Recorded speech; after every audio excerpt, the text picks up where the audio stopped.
Let's get some new photos, please. I'm dead Pete serious. says be careful what you wish for. Pete says be careful what you wish for. I wish for anything but that picture. I don't care if you have a picture with me with underwear over my head. Use that. Oh, yeah. Here we are. Am I hosting this or are you hosting this? How is this working? I don't know. This Right. is the first time that we're doing the Chris Simms Unbuttoned PFTPM collaboration in my spot that is PFTPM. Yes. So maybe we flip a coin. Go ahead. How about this? Right. How about this? No. Whoever wins the prior week starts the show. Okay. You won. You start. Okay, I'll take that. Fine. That sounds good. You're right. We should have discussed these things before we came on air, but who cares? No, we might as well just peel back the curtain and let it go. Hey. Yes. The best decisions are made when you fly by the seat of your pants. Okay. At least that's what I've learned the past 4 years of never mind. Go ahead. All right. Well, we had a good first week. I mean, for the most part. You did great on your best bets. 2-0-1. I mean, if somebody listened to you, they made money out there. Oh, wait, forget it. I got a new picture. Woo, man, I look good. Evil Roger Goodell is gone. And, oh, man, I like it. Okay, I'll take anything. Like I said, I'd take underwear on my head over that other picture. Florio, you need some work. You look like one of the doo-wop singers in the background of the Jersey Boys or something. All right? And you're older than that. Way older than that. More grays. Skin's not as, good looking. Sorry, all of that. But 12-4 straight up for me. 8-8 straight up for you. We had our four disagreements, and I won. Yeah, straight up your ass. We're going to figure out if we can swear on this thing as we go, too. We're just going to let it fly. 9-7 against the spread, 6-10 against the spread for you. Like we talked about, your best bets, you won there. Congratulations.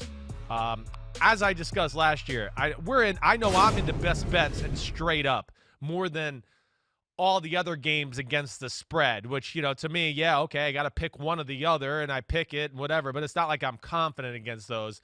But here we go. You ready? You want to kick off these 1 o'clock games? What? And this, yes, because we're on a time schedule now because we have to fit it within an hour, but we're going to need to decide what constitutes a win because I won the most important of the 3 categories. Yes. You won the other 2. Right. I'm giving you the win because you won 2 out of 3, but we'll have to figure out what truly constitutes a win because you can make the argument I won because I won when it mattered. Right. That's right. You showed up in prime time. Yeah, that's what you did. Just like your boy Kirk Cousins. All right, let's do it. All right, let's go. Thursday night football. Browns, Bengals. Bengals going to Cleveland. Browns favored by 6.5. We got an over-under at 43.5. The Browns did not look great last week. I think we both agree it was a little bit misleading of a score. There was there to be had for them to get in the game. Joe Burrow, the magic at the end of the football game, they just come up short with the chippy field goal being missed, all of that. Go ahead, Mike, lead us off. Bengals also were leading through 3 quarters over the LA Chargers. I think the Browns can and should win this game. They have the overall better team. Overall, they just have to use their resources wisely. Run the ball, and run the ball some more. Don't get away from it. Don't force the passing game. Don't expect Baker Mayfield to win the game. He's not the kind of quarterback that is going to go out there and win the game for you. He's the guy who's going to be the complement to the running game they have with Nick Chubb and Kareem Hunt. If they do that, they should be able to outscore the Browns. I'm already starting with a needle thread here because the spread at 6.5, I like the Browns 24-20.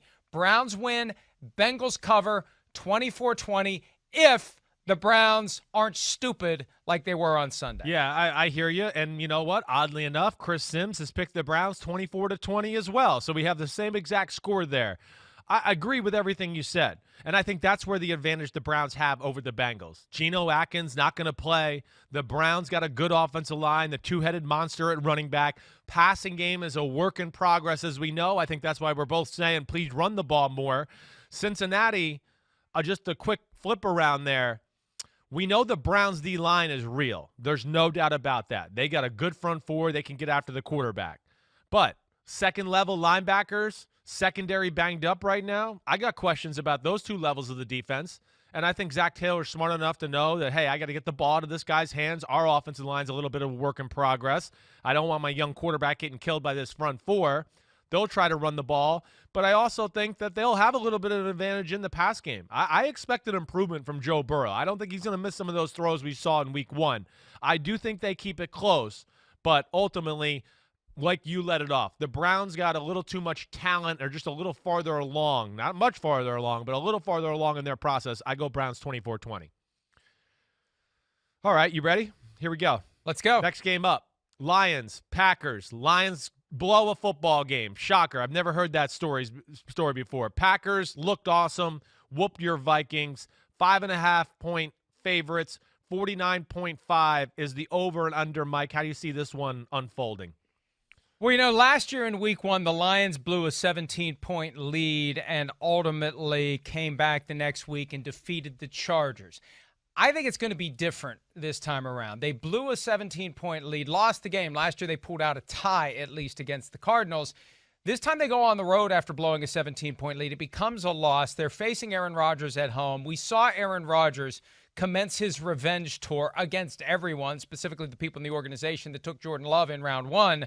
I think this one is not going to be close. I think that Green Bay is going to blow the Lions off the field. I think the Lions are going to have a hard time recovering from what happened last week. This is the worst place you could drop them after what happened last week, to send them to Lambeau Field against the Packers. It's going to be strange. It's going to be eerie. All those bleachers, no one in them. Right. And I just think that Aaron Rodgers is going to come out and pick up where he left off. 34-20, Packers all over the Lions to move to 2-0. Wow, yeah, you got them winning convincingly there. I'm going to the Packers to win the football game as well. I'm going to go 28-20. I don't feel quite as confident as you, just as far as that extra 6 points or whatever.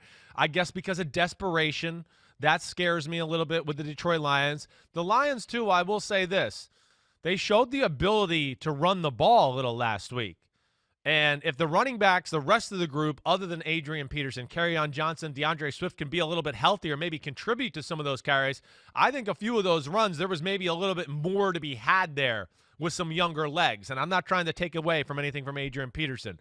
But it's something I still don't know about the Packers, is their run defense. It looked pretty good last week. I can't lie.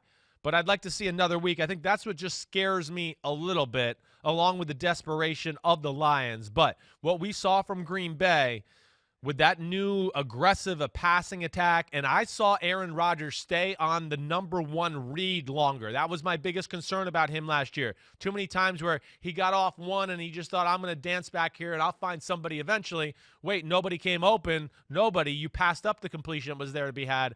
I saw a much cleaner game from him too. And ultimately, yeah, I can't go away from Green Bay here, going 28-20. All right, let's do it. Next game, your Minnesota Vikings at the Indianapolis Colts.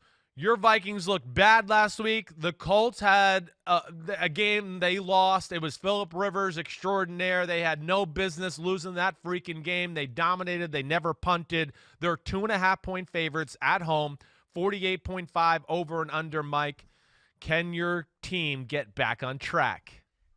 I think that the Vikings can pull this one off for a variety of reasons, most important of which, Aaron Rodgers and Phillip Rivers are not nearly the same guy. And the Vikings going on the road, the Vikings are going to benefit from the flip side of what the Packers benefited from in Minnesota. Now, even though there will be 2,500 fans there, I don't think 2,500 fans can create the kind of noise that preserves the home field advantage for the home defense. Yes. When the visiting offense is on the field in 3rd and 8. I think the Vikings are going to be able to operate, and they scored 34 points last week.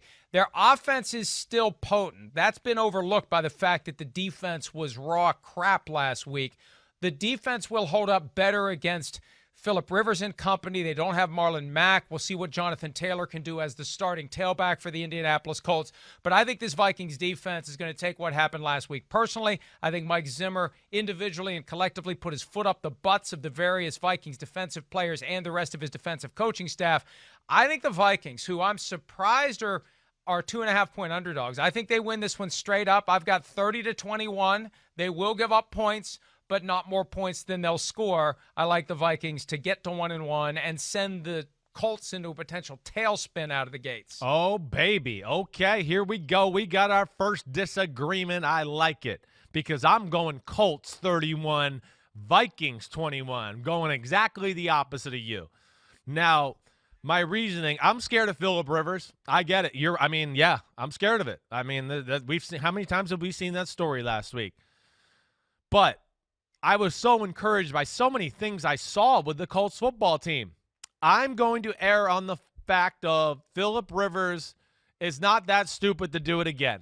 To realize that if he just limited his mistakes, they win that game easy. Now, they missed a field goal. They missed a chip shot field goal, missed a 4th and a foot and a half down inside the 5. There's many things that went wrong. I don't know what the Vikings are. And I guess what scares me about the Vikings is, realistically, they're, I think, playing a more complete offense here with the Indianapolis Colts. I know you're right. They don't have Aaron Rodgers, and that's a big thing. But receiving core, offensive line, even the 2 running backs they got back left compared to Green Bay's running backs, I'd rather have the Colts. And then I think the Colts defense, I think it matches up okay with here in Minnesota. What I worry about is your Minnesota defense.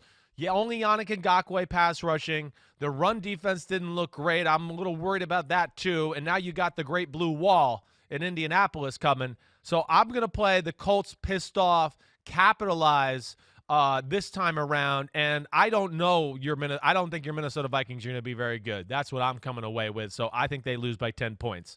Anything you want? I don't know how relevant this is. Yeah, I don't know how relevant this is, but Phillip Rivers faced the Vikings last December in L.A. and lost 39-10 through 3 interceptions. Now, it almost was a Vikings home game, if you remember the shots of the stadium there. It's probably better that he's playing for the Colts in Indy with 2,500 fans, all of whom will most likely be Colts fans. But it's a different team. It's a different circumstance. It's a different year. I just think that the Vikings offense, which was overlooked last week, I think they'll get a chance to shine and outpace Phillip Rivers, and the defense will do just enough after getting torched by Aaron Rodgers. Yep, I hear you. Okay, let's go to the next one. We're going to Chicago, baby.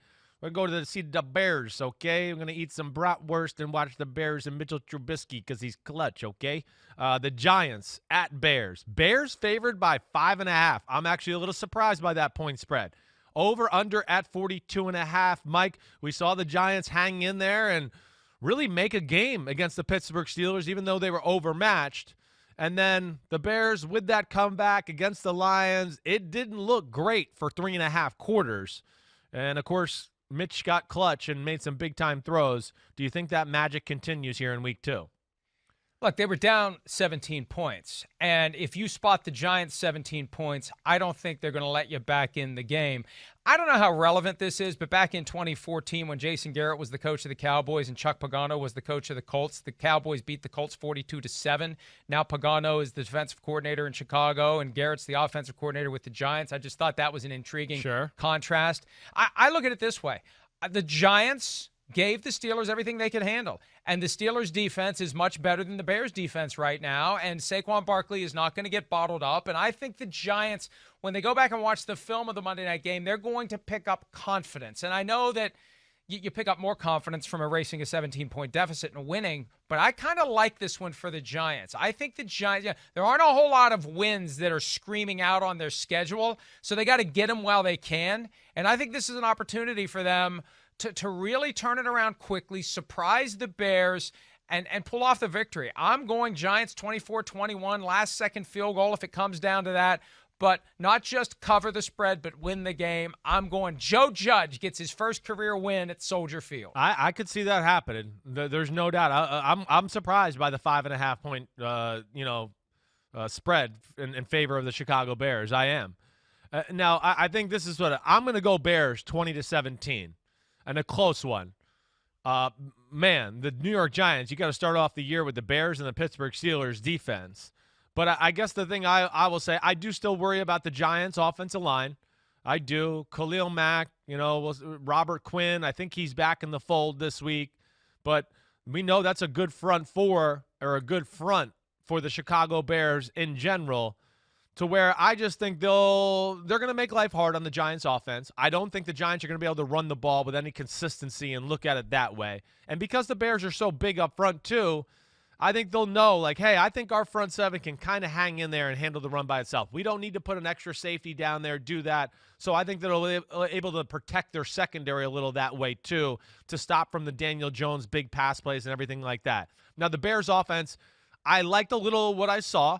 I do think they're more 3 tight end sets. They're trying to run the ball and have a little bit of identity, but they're not there yet, and it certainly wasn't pretty. The game fell for them the right way in the third or fourth quarter.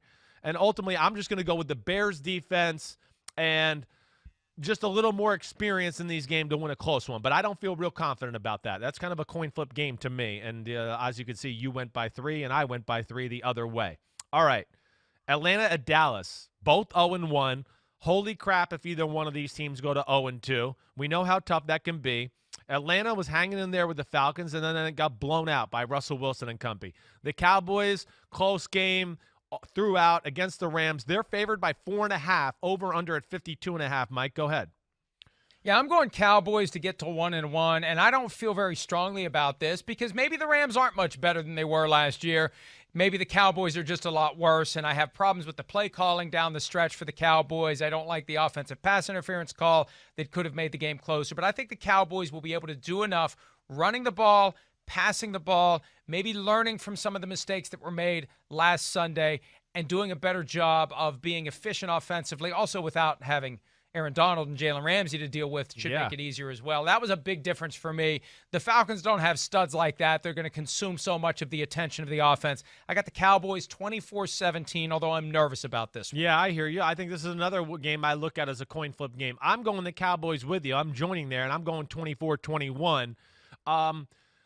Again, I think Atlanta will be able to move the ball a little bit on the Dallas Cowboys through the air. I'm not sure they're going to be able to do it through the run game. I don't know about that yet. I still think that's very iffy. Gurley, he looks okay straight away, but when he has to make cuts, you could see there's a knee issue to me still.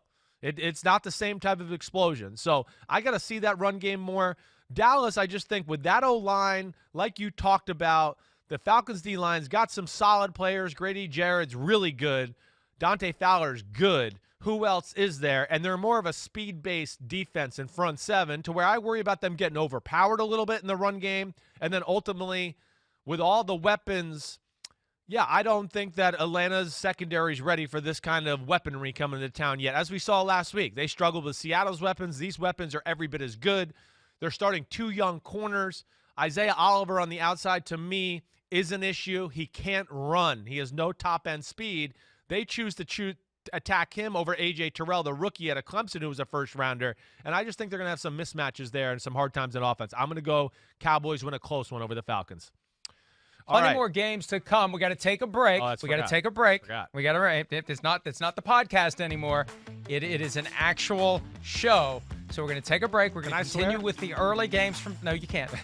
Well, you can. You can do anything you want. We're going to continue when PFTPM and Chris Simms Unbuttoned resumes with more games, more picks, and more fun right after this.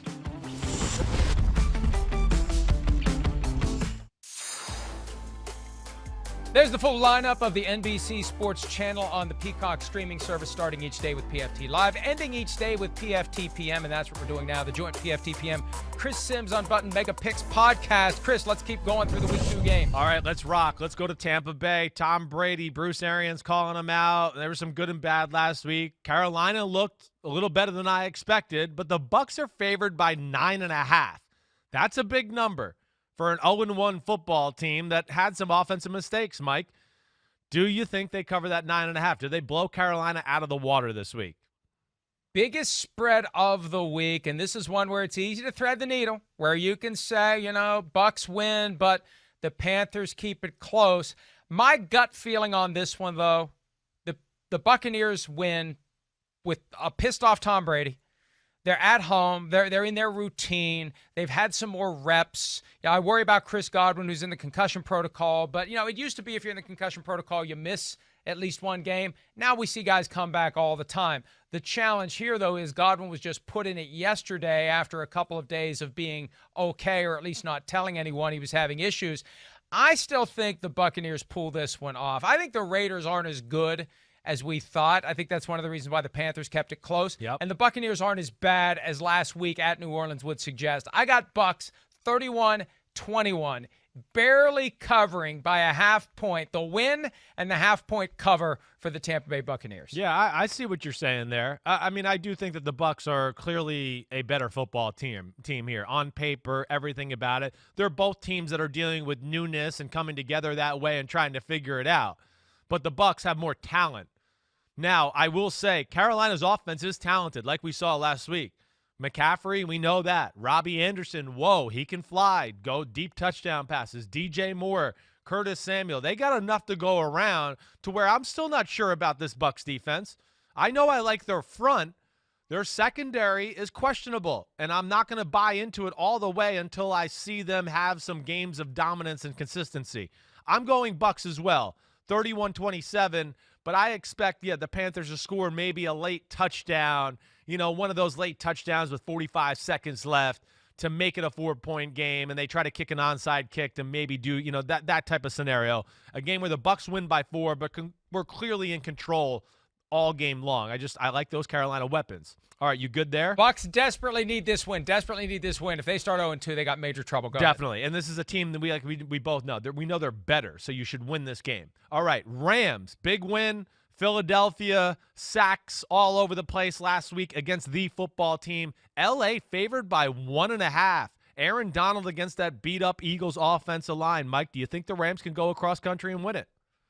I think they can, and I think they will. I feel differently about the Rams after seeing what they did to the Dallas Cowboys, a team that at least is in the same conversation as the Eagles, but maybe better from a talent standpoint, especially in light of all the injuries. That's the problem. This offensive line, it got destroyed by the Washington front seven. Now you've got Aaron Donald to deal with. Good luck with that makeshift patchwork Eagles offensive line. I think Donald is going to destroy the offensive game plan for the Eagles, and I think the Rams, I'm stunned they're only 1.5-point favorites, which may give you an idea of what one of my best bets will be this week. But I think the Rams win this one 28-20, Chris, and maybe by more than that. Wow. Okay. I'm with you. I'm going to Rams 23-21 as well. It's a tough matchup for the Eagles. They don't run the ball. They're not consistent with the run game. The Rams, we know they can get after the quarterback. They're pretty well coached on defense. They can play simple and sound, and they got a little creativity in their package as well. And then offensively, hey, that pace, everything they do, the screens, the quick passes, it kind of negates the overpowering nature of the Eagles' front four. And I'd like to see more of this Eagles defense. The Eagles can win the game if their front four can dominate the Rams' offensive line. But I'm not sure they can do that yet. I'm not sure. And McVay's the master at game planning to not let teams do that to him by the tempo, the speed sweeps, the screens. He keeps the defensive line guessing and never lets them get aggressive. I think that's why I'm going with the Rams. The Rams are a tough football team. You can say what they want. In the Sean McVay era, there's only been one game I've ever felt like they didn't show up for, and that was the Ravens last year, I think, on a Thursday night. Other than that, they're physical, they're tough, they're in everything, and I have more confidence in them with this beat-up Eagles team that I don't know what to expect on the offense and everything, so I'm going Rams 23-21. All right, let's go out to New York. 49ers 0-1, going to see the New York Jets, who are also 0-1. San Francisco 6.5-point favorite here, over-under at 42.5. Go ahead, Michael. The over-under on the amount of time we need to talk about this game is 42.5 seconds. I say the 49ers 24-9. They're going to be pissed off. They're going to be motivated. They're coming east for a full week. They're going to be in West Virginia in between games, hunkering down. And I think they know they desperately need to avoid starting 0-2 after going 13-3 last year. Injuries aside, they'll get this one done, Chris, and in part because the Jets unfortunately, don't seem to be ready to truly compete at a high level. No, there's just not enough difference makers on the New York Jet football team. Who are you going to look at a defense that can make a play in a big moment, do anything like that? There's nobody. There's no, C.J. Mosley, no Jamal Adams.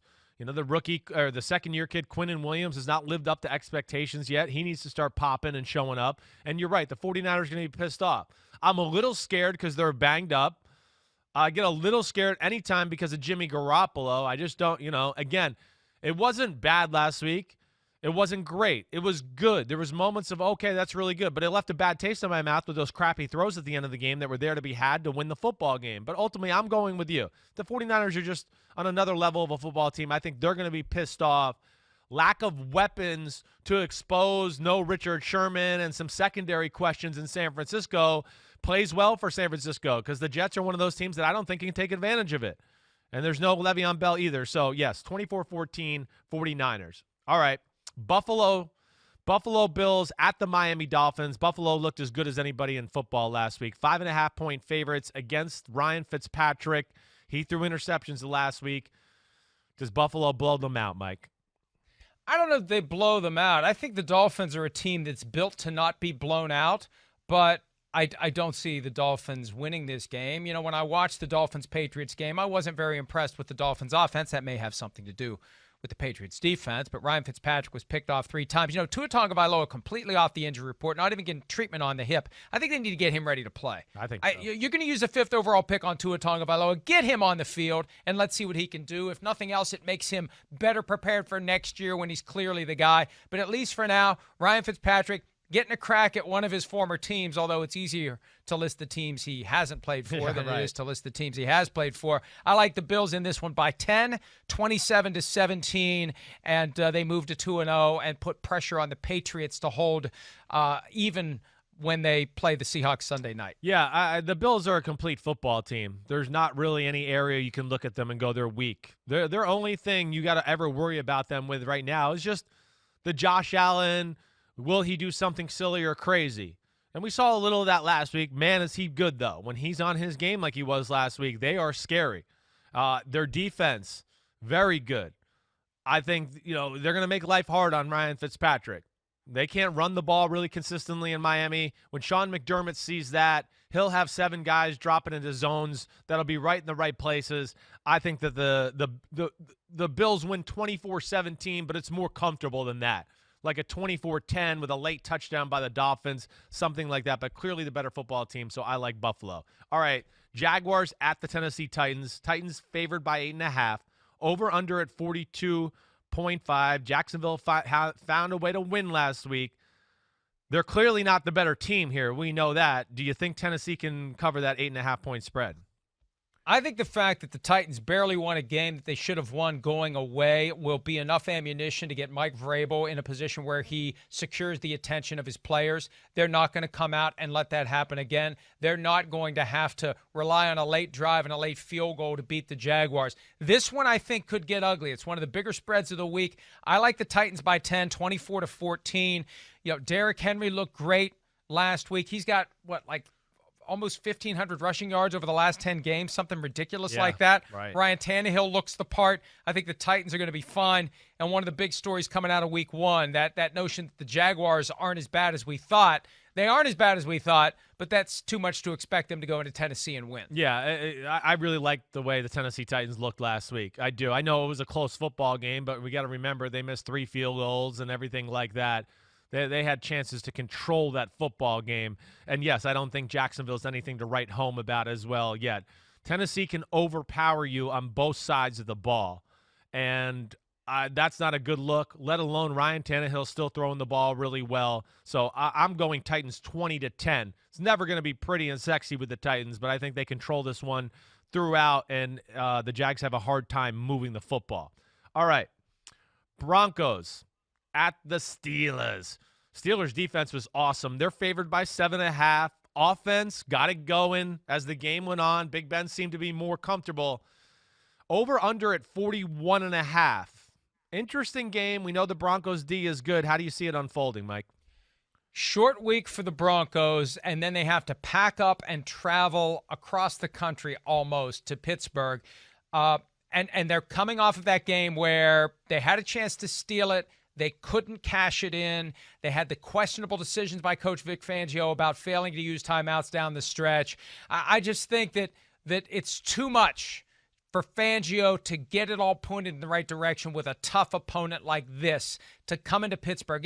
You think it's jarring to see an empty stadium generally? Wait till you see the shots of the sea of yellow seats in Pittsburgh with no one there, but it's not going to matter. Fans or no fans. I think the Steelers good enough to just kind of methodically do to the Broncos what the Titans should have done and win this game going away. I've got 24-13 Pittsburgh Steelers. Yeah, I kind of see it the same exact way. I mean, you said it. I don't think you're going to be able to blow out the Broncos and just run away with the game. I think the defense is still too good, and Vic Fangio is too good of a coach on that side to just like get blown out of the water. Now, I worry about the Broncos offense. It could be a blowout if the Broncos offense without Cortland Sutton, right, which I don't think he's going to be back this week, or nonetheless, he ain't going to be 100%.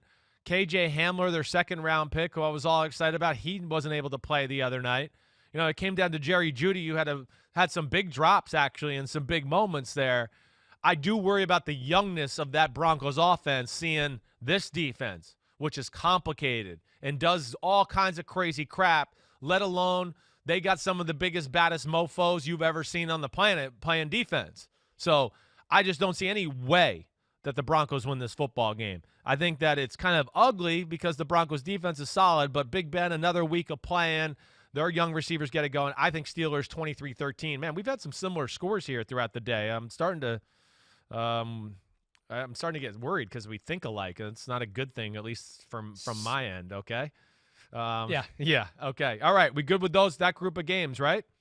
Yeah, let's take a break. When we finish, we got the late games, Lamar versus Deshaun, Cam versus Russell, and our 3 best bets for the week when PFTPM / Chris Simms Unbuttoned continues right after this. Right after this.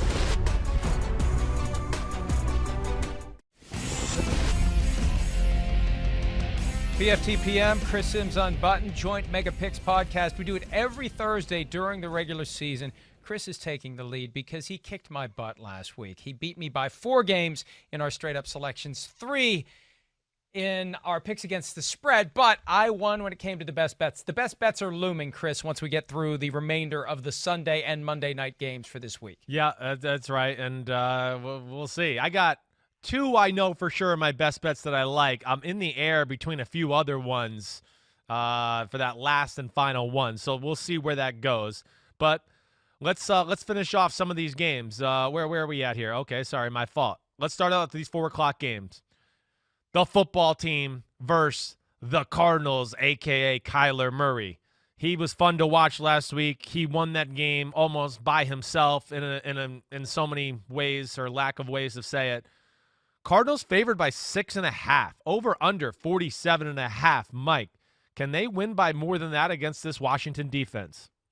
I wonder how often it happens that 2 teams face each other after coming back from double-digit deficits to win the game, because the Cardinals were down 10-0, they won. Washington down 17-0, they won.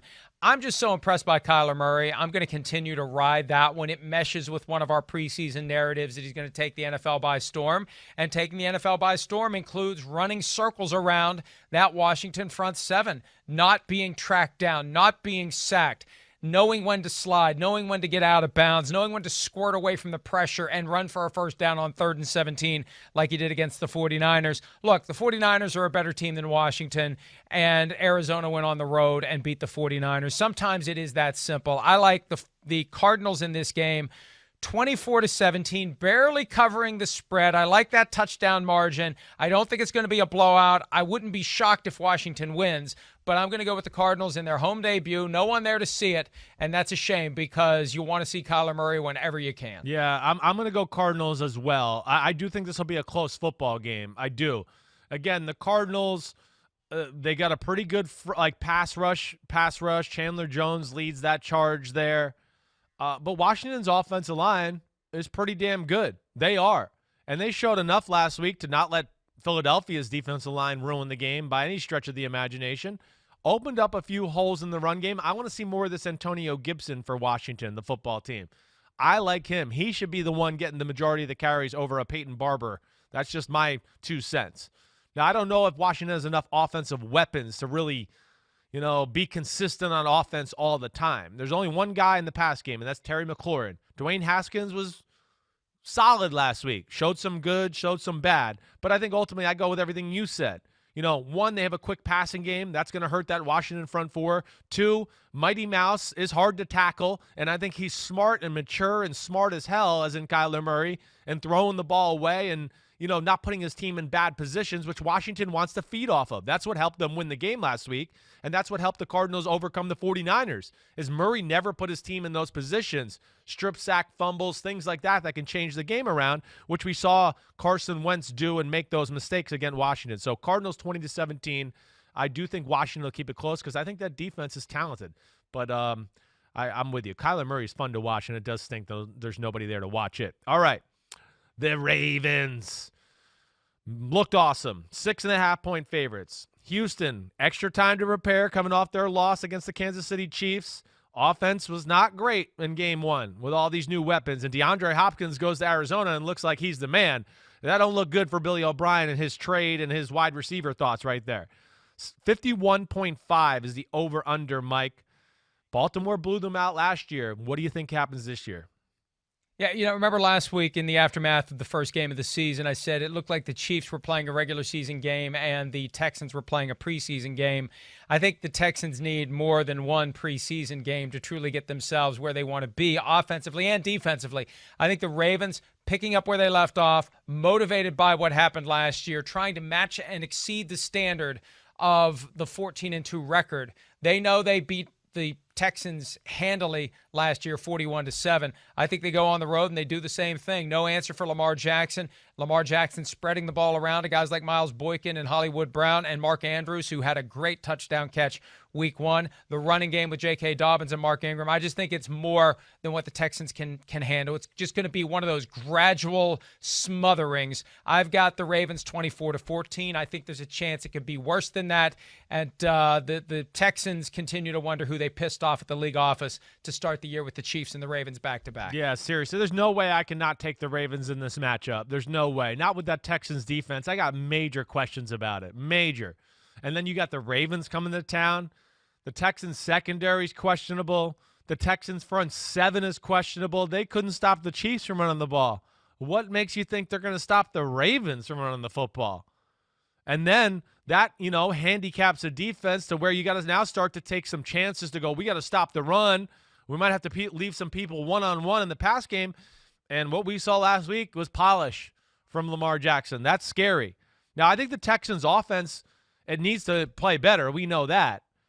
I think some plays will present themselves to the Texans just because the Ravens are so aggressive and will put their guys on islands and sometimes just be like, hey, it's 4-on-4. We're not even going to put a safety behind you this time. You just got to cover that guy. And I just think that the Texans are a little too good to do that against all the time to where they'll make a few plays. But ultimately, I'm going a little bit more high scoring here, and I'm going Ravens 34-23. They win this game convincingly and continue to, beat the drum of we're the best team in football, or at least us and the Chiefs are in that conversation. You good and there? And they meet week 3. I know. And they meet week 3 Monday night. Holy right, crapola. Yes. All right. Now let's go to the Kansas City Chiefs and the best player in football, and Patrick Mahomes. 8.5-point favorites against that Charger team who has shown the ability to play defense against Mahomes and this offense. What do you think, Mike? Do you think Kansas City's got this type of thing figured out? We saw them underneath run game. They're a different offense this time around. Can they blow out the Chargers, in your opinion? I worry about the Chargers. If Joey Bosa ultimately can't play, we don't know and won't know until probably Sunday what's up with Joey Bosa. There's a chance he'll be ruled out on Friday. He didn't practice on Wednesday with a triceps injury. But, look, I think you give Andy Reid extra time, even if it's just 3 extra days beyond the normal week. I think that's enough to make a difference. Home or away, it doesn't matter. The Chiefs get a crack at that brand new stadium, and I think that they handle the Chargers. I've got 30-20. I see that 8.5-point spread, and it won't surprise me if the margin's only 7. But those extra 3 days are worth the extra 3 points to get the Chiefs to a 10-point margin. 30-20 Chiefs win. More Clyde Edwards-Helaire and more Patrick Mahomes, and just more Chiefs looking like they're in midseason form with no preseason games to play. Yeah, I'm not going to be too far off from you there, too. I'm going Chiefs 27-17. I mean, the things that, I used to worry about with the Chiefs, I don't worry about anymore. I don't. Oh, the Chargers, you want to run the ball and just play that style of football? I think those days are over where you can just bleed the Chiefs out in the run game. The front seven's become too physical. They got difference makers. With Clark and Jones there, I mean, damn. They're beasts. I have an understanding of Steve Spagnuolo's defense now too, and they got a lot of creativity involved with talent, and that was one area I always used to worry about them. They proved to me in week 1 and last year into the playoffs that they can stop teams from running the ball when they want to, aka the Titans and 49ers, who were the best, like 2 of the best in football last year. Also, on the other side of the ball, I always used to worry about the Chiefs against this Seattle-type scheme with the Chargers. They drop 7. They play these deep zones. But as we saw at the end of last year, and we're seeing again here in week 1 this past week, the Chiefs, they've answered those questions. They have ways to throw the ball underneath now. They have Clyde Edwards-Helaire to run the ball if you want to do that. Oh, you want to play coverage. So I'm going Chiefs 27-17, 10-point margin just like you. I wouldn't be shocked, you're right, if it's less than that. I don't think I'm going to make this my best bet, that's for sure, even though I have the Chiefs covering the spread, because I'm just scared that Chargers defense is talented and maybe they slow them down and make it an ugly, time-consuming type game. But ultimately, I don't think that'll happen. All right, anything else you want to say about that before we go to Sunday Night Football? Let's get to Sunday night. This is the toughest one of the week for me. Oh, baby, oh, baby, oh, baby. We got Cam versus Jamal. We got Pete versus Bill. We got Russell versus Stephon Gilmore. We got so many cool matchups in this one. The attitude of the Patriots versus the attitude of the Seahawks. They're opposites when it comes to the way they approach life and everything like that. Pete Carroll's jumping around, chewing gum. Bill Belichick hasn't smiled in 12 years. So it's fun to see the opposites go at each other. Patriots going to Seattle. Seahawks favored by 3.5. 44.5 over under, Mike. What says you? And, the Seahawks, one of the teams that have held their own fairly well against Bill Belichick and the Patriots when they cross paths. I know the Patriots won in the Super Bowl when it really counted, but still the Seahawks could have / should have won that game. They won both regular season matchups, too. I think they're 2-1, right? And this is one of those where you have to set aside your big picture view of the two teams and where you think the Patriots will be, because I think the Patriots will be in the conversation for a Super Bowl berth. And I think that if they were playing this game later in the year, the Patriots would be in a better position to compete and win it. And I think that if there were fans at this game in Seattle, it's even more likely that the Seahawks would win handily. But I just think because of the continuity of the roster, because of the hashtag Let Russ Cook, and the ability of Russell Wilson to go out there and make things happen, you complement that with the running game. You look at the history of Belichick and Pete Carroll during their mutual time with their current teams. I think the Seahawks win this game by a touchdown. I could see it go either way. I wanted to pick the Patriots. I want to see this Cam Newton thing continue to flourish, and maybe it will, but I think Russell Wilson and company at this stage of the season in a better position to perform better than the Patriots offense. 27-20 Seahawks. Yeah, I hear what you're saying. I mean, there's so many things. I feel like we could spend a whole show just on this game to break it down. I really do. There's so many interesting angles. The Seahawks traditionally are that, we're not going to let you run. We're going to stop the run game first. Well, the Patriots are going to be stubborn that way, and they're very creative. And, of course, the Cam Newton aspect of things really changes things around. New England has great history against the Seattle scheme. They do. They've experienced it a lot. They played Seattle in the Super Bowl. They've played them twice in the regular season we've talked about. They played Atlanta in the Super Bowl, who runs the Seattle scheme. They played the Jaguars in the AFC Championship, who run the Seattle scheme. They beat the Chargers in the divisional playoff game 2 years ago, who runs the Seattle scheme. So they know that scheme better than anybody in football. And then when I look on the other side, this is interesting because, you kind of hit it. The Seahawks are together. They're kind of rolling. There's some new things with that Patriots defense, but not in that secondary. And that's one of the things I'll look for. I mean, the Seahawks are going to get one-on-one opportunities in this game. Russell's going to have chances to throw deep balls, DK Metcalf on Gilmore, or Tyler Lockett with J.C. Jackson, whatever it may be. They're going to present themselves. Seahawks didn't run the ball all that well last week. And with that secondary, and I don't think an overly creative scheme by the Seahawks, I think I favor the Patriots defense in a lot of ways. I'm going Patriots to pull off the upset. Wow. I know. I think if there was a crowd there, I would definitely pick Seattle. First game on the road, Cam Newton trying to run that offense, do all those things. But since there's not, And I think this Cam Newton fits this formula for how the Patriots want to play. And I also think with their secondary, it's really going to help them contain Russell, because now they can do all sorts of creative things when it comes to spying him. They're never a team that leaves their pass rush lanes and does things like that. And yes, I just think the Patriots really match up well with the Seattle Seahawks. I wouldn't be shocked if we did see this in the Super Bowl. And it could go either way. But I'm going Pats 24-21 on the road here. I wanted to pick the Patriots. I ultimately decided that, again, if it was November, December, I'd feel better about it. It's too early, I think, for the Patriots to be where they need to be to overcome a team that has that continuity. I'm using your theory to pick the Seahawks to win, so if I'm wrong, it's your fault. All right, next game. Okay, here we go. New Orleans at the Las Vegas Raiders. Saints get the win last week. They're favored by 5.5. That Raiders defense did not look good last week. Over under 49.5. Sean Payton, John Gruden going at it. What do you think, Mike? Well, John Gruden and Sean Payton is an interesting matchup. Sean Payton's got that little impish quality to him that I love. Remember, he was once considered for the Raiders job and almost took it. And I think it may have been Bill Parcells that told him, you don't want that job. You don't want to work for Al Davis. So, there's some lower level animosity there between Payton and the organization. And I think Payton would love nothing more than to go into that new stadium and stick it to the Raiders, spoil their party. I think that even without Michael Thomas, the Saints are the better team here. I was disappointed in how the Raiders let the Panthers hang around last week. So I've got the Saints 31-20, easily covering the spread and winning the first game ever played at Allegiant Stadium in Las Vegas. Yeah, I'm going Saints 27-23 too. There's no way I could take the Raiders with that defense. There's no way. You're taking them to cover, though. You're taking them to cover. I know, I am, and I'll tell you why. But the Raiders defense, I don't trust that. Now, the Raiders' offense, I do think they get a fighting chance here because their offensive line's so good. I think they'll be able to run it just a little and be able to pass protect. But again, Ruggs, where's he at health-wise? As soon as he went out of the game, what happened? Their pass game became dink and dunk bullcrap again. I'm so sick of that damn bullcrap offense that way, and that's why I can't pick them.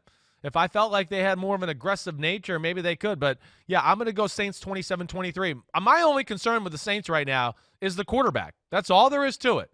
I don't know. I'm sorry. I know he's a living legend, but he is the weakness of the team for me after week one. His ability to not scare you or do anything other than be able to throw it 5 yards, I don't know. I'm going to be watching that closely, and I think that does play in the advantage of the Raiders being able to hang around maybe a little longer than they'd like. Here we go. Best bets. It's best time bets, baby. to go, baby. Let's go. Give me your first best bet. You want to lead it off, or would you like me to lead it off? Yeah, I'll lead it off. My first one, Green Bay Packers covering the spread against the Detroit Lions. If there was only one game that I could pick this week, it's the Packers giving 5.5 to the Detroit Lions. Boom. Wow. Boom. Florio coming with a hammer. Going with my man Aaron Rodgers. Okay, the first one I'm going to is the Baltimore Ravens. I'm going to take them to cover the spread against the Houston Texans, and I'm trying to get to see exactly there. Is 6.5? I think this is a double-digit win from Baltimore. I think it's a bad matchup for the Houston Texans. I'm going Ravens all the way here.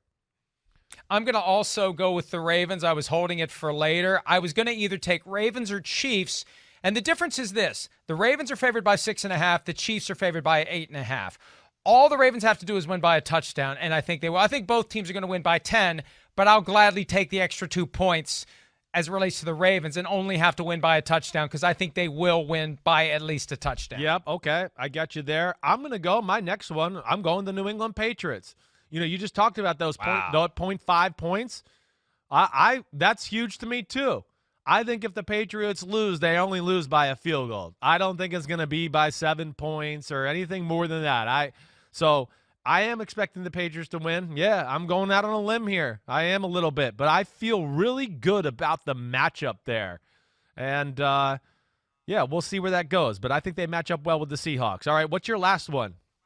All right, for the last one, let me give you a quick glimpse of what I considered. I thought about the Panthers-Bucks over, but I'm off the over for now after we had to sweat out the push last week with the Texans-Chiefs game. I thought about the 49ers, but for the injury issues, I'd have gone with them. I thought about the Steelers because I think there's a chance they win by double digits, but sometimes with the Steelers, they just kind of plod their way to a 3 or a 4 point win. I'm going Rams, giving 1.5 to the Eagles. That offensive line is crap. Aaron Donald is not, and I think he's going to wreak havoc all day long, and I think the Eagles are going to feel the effects of blowing that 17-point lead for more than a week. I like the Rams to win easily in that game. 1.5, not enough of a spread. Yeah, wow. Whoa. You're going heavy on the Rams. Man, Eagles 0-2. Eat that, Philadelphia. I'm with you. I was very much in the thought process of, should I go Steelers? I'd like to see the offense one more week, I guess is what I'm saying there. The 49ers, the same thing. I had the same thought as you.